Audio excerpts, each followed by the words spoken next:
Assalamualaikum warahmatullahi wabarakatuh. Apa khabar semua anak-anak pelajar yang dikasihi Allah Subhanahu wa taala?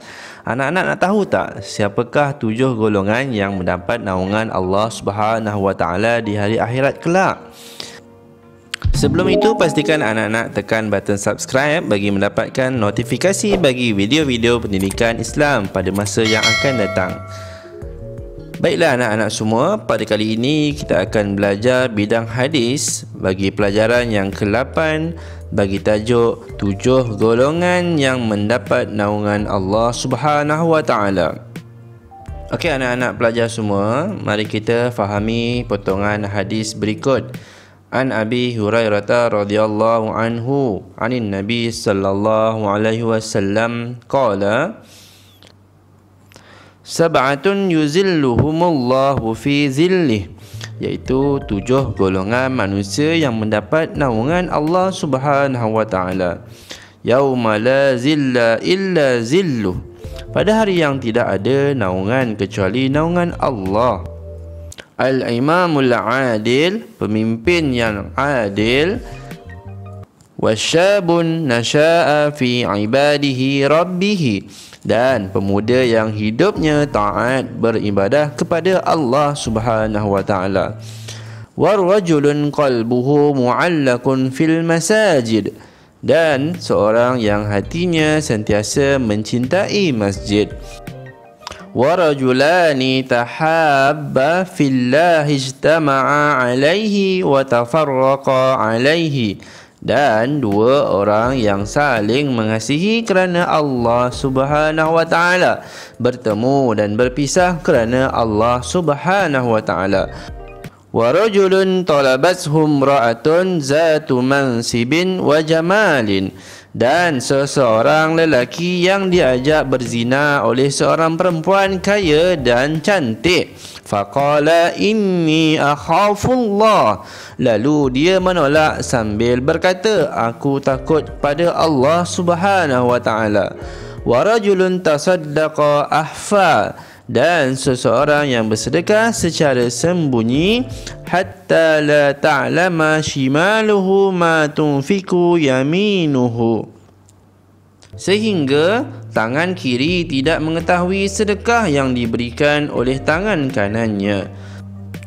Wa rajulun zakarallaha haliyan fafadat ainahu, dan seseorang yang secara bersendirian mengingati Allah Subhanahu wa taala sehingga menitiskan air mata. Seterusnya 7 golongan yang mendapat naungan Allah. Siapakah mereka? Yang pertama, mereka adalah pemimpin yang adil. Yang kedua, dia adalah pemuda yang hidupnya taat beribadah kepada Allah Subhanahu wa taala. Yang ketiga, ialah seorang yang hatinya sentiasa mencintai masjid. Yang keempat, ialah 2 orang yang saling mengasihi kerana Allah Subhanahu wa taala, bertemu dan berpisah kerana Allah Subhanahu wa taala. Yang kelima siapa? Dia adalah seorang yang membenci perbuatan maksiat kerana takut kepada Allah Subhanahu wa taala. Seterusnya yang keenam ialah seorang yang menyembunyikan sedekahnya, dan yang terakhir, yang ketujuh ialah seorang yang mengingati Allah Subhanahu wa taala sehingga menitiskan air mata. Seterusnya kita pergi kepada maksud dan juga contoh-contoh 7 golongan yang mendapat naungan Allah Subhanahu wa taala. Okey anak-anak pelajar yang dikasihi Allah, yang pertama ialah pemimpin yang adil.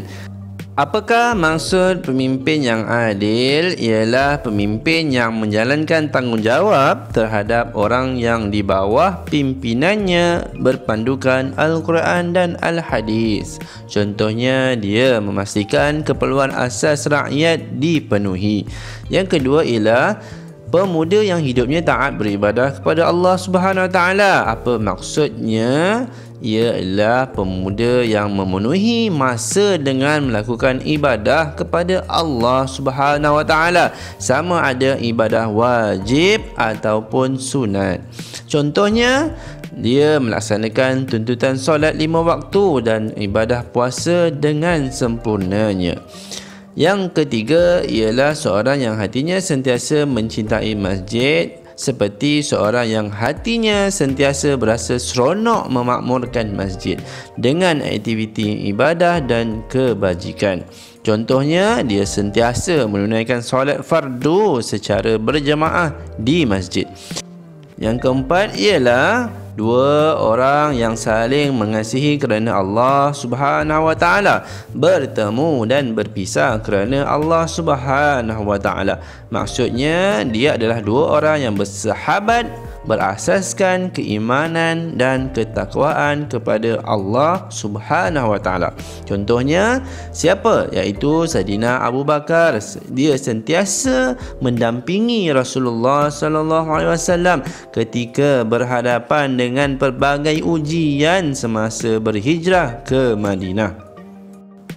Golongan yang kelima ialah seorang yang membenci maksiat kerana takut kepada Allah Subhanahu wa taala, seperti mana seorang yang membenci dan menjauhi semua perbuatan yang melanggar suruhan Allah Subhanahu wa taala atau meninggalkan larangannya, sama ada dalam bentuk lisan, perbuatan atau hati. Contohnya, dia menjauhi perbuatan mencuri. Yang keenam ialah seorang yang menyembunyikan sedekah.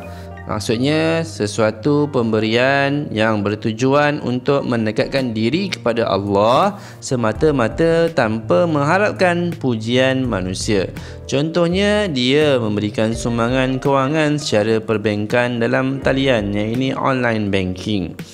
Yang ketujuh, dia adalah seorang yang mengingati Allah Subhanahu wa taala secara bersendirian sehingga menitiskan air mata, seperti mana seorang yang mengingati Allah Subhanahu wa taala sama ada melalui hati atau lisan dengan penuh ikhlas dan rasa takut kepada Allah Subhanahu wa taala.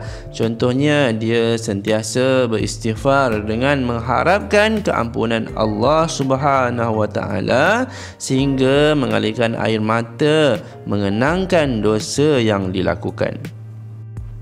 Akhir sekali, pengajaran daripada hadis yang kita belajar pada kali ini, sebagai umat Islam, kita hendaklah berlaku adil dalam setiap tindakan kerana sikap tersebut merupakan suruhan Allah Subhanahu wa taala.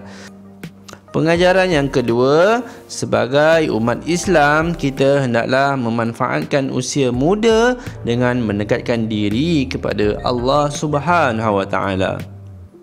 Baiklah anak-anak pelajar semua, semoga kita tergolong daripada golongan yang mendapat naungan Allah Subhanahu wa taala di akhirat kelak. Jika ada sebarang persoalan, boleh ajukan di ruangan komen. Semoga bermanfaat. Assalamualaikum warahmatullahi wabarakatuh.